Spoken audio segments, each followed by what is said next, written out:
Hey everyone, it's Coach Johnson, and in this version of Tech Lab, what we're going to do is we're going to look at one of our online coaches, Angel De Los Santos in Southern California. He has a thrower here, and this is a good example of they've been making some changes. But the video on the right is last season. Again, this is towards the end of the season when athletes been training, you're getting a good rhythm, season progresses, a lot more reps, everybody's going to throw typically further towards the end of the season.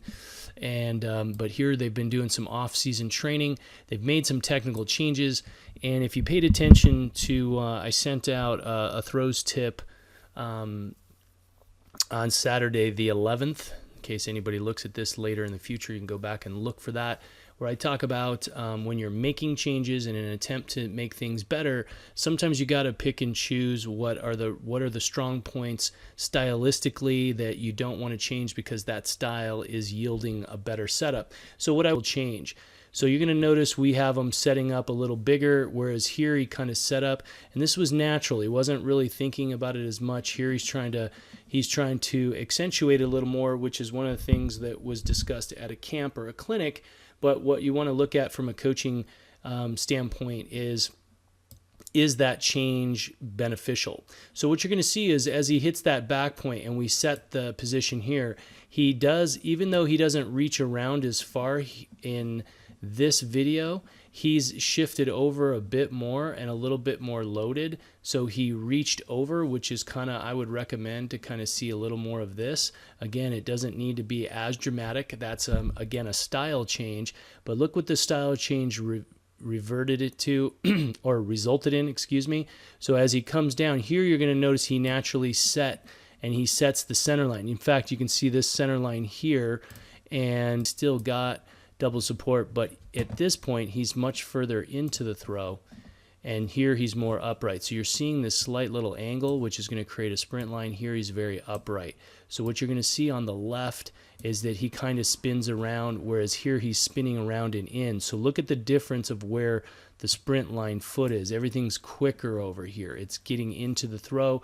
Here he's got a nice position, but you can see that the foot is into the throw here and the foot is out here. Big difference. So what we're creating is that nice linear speed to the front of the circle. So as he comes around, I think this is somewhat better, like the action of the right leg, but you can see how delayed the left is. So he's not getting the same type of push. He's walking in and pulling versus release. And the key is, in order to throw further, you have to be moving faster. That's the science behind the shot put. The more speed you can generate, the further the implement's gonna travel. And so here you're seeing that he's entering the throw so much faster. Now here's a big key is on the right as he comes in, a little bit of a settle, but he really drives out and he's got a really serious block.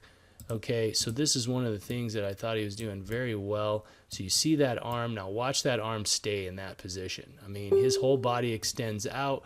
He's driving out. So a little early off, and this is why I figured, okay, he's gonna be making some big improvements this year to improve and refine these movements.